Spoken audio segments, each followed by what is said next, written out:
Hi, everybody. My name is Jessica Hernandez, and today I will be discussing the importance of teaching children about sexual abuse at schools.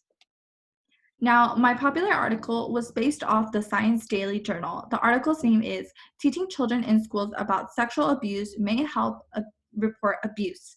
It discussed how 1 in 10 girls and 1 in 20 boys will have experienced sexual abuse in their lifetime.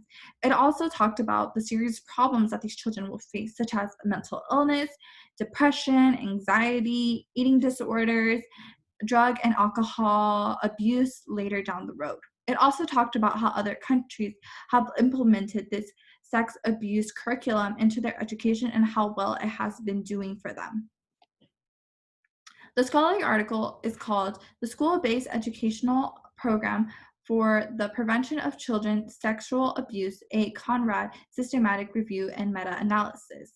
Now, the article itself talked about the educational approach and how we can incorporate the use of sexual abuse curriculums into the everyday curriculum, such as health or science teaching departments. And it would be fairly easy because some of these curriculums already have some of the same fundamental curriculums that the sex abuse curriculum would have. So it'd be very easy to implement. It also would be cost effective.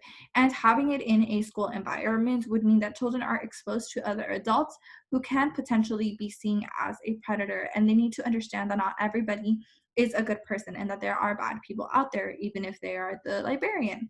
It's important for them to know that not everybody is a good person. Now, the testing was done from a 24 trial examining school-based program preventions of child sexual abuse. From those, we had approximately 5,802 participants from all over the world, ranging from North America all the way to East Asia. Now, the outcome of the results from the research article found that while the students did have a general understanding of what sexual abuse was, there was also this lack of knowing if the children really understood what sexual abuse was. Let me explain. For instance, you can give a child a test or you can ask them questions about sexual abuse and they can easily give you the right answers. However, if they're out in the real world and unfortunately this does happen to them, would they be able to retain the knowledge that they've had given these courses and be able to use that if they had this unfortunate scenario presented to them? And there's really no way of testing that.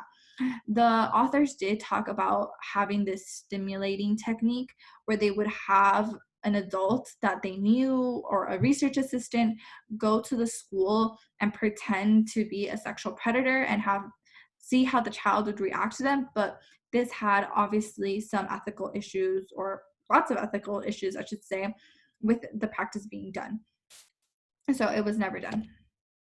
So both articles do discuss the Conrad Research Review data, which was those 24 trials and the 5,802 participants. It also discussed how there is an increased knowledge. Both articles agreed that having children be exposed to what sexual abuse is and having a understanding of what sexual abuse is in its foundation is very important for them to really understand and know how to respond to these scenarios. Now, there was some limitations that both articles agreed with. For once, the research article did say that there was obviously no way of knowing if the child would be able to use their knowledge when they were out in the real world if this unfortunate situation did happen to them. And the media source article talked about how there was limitations, but the limitations were that they didn't know if this would work and they would just need to see if, down the road they would still retain all that information in their heads. So they wanted to do like a longitudinal study, which was one of their concerns. And that is the end of my presentation. I just want to reiterate how important it is that we discuss sexual abuse with young children, because I think it is important for them to understand what is theirs. I feel like knowing and understanding how to treat your body, who can touch it and who cannot touch it, where they can touch and where they can't touch is really important, especially for young children who don't have a general grasp of sexual abuse or sexuality in general. I think it's really important as us as child development majors to make these points out to them so they understand who they can trust and when to speak up if they know that something is wrong or something is off. And with that, I'm going to conclude my presentation. Thank you so much for listening, and I hope you have a good day.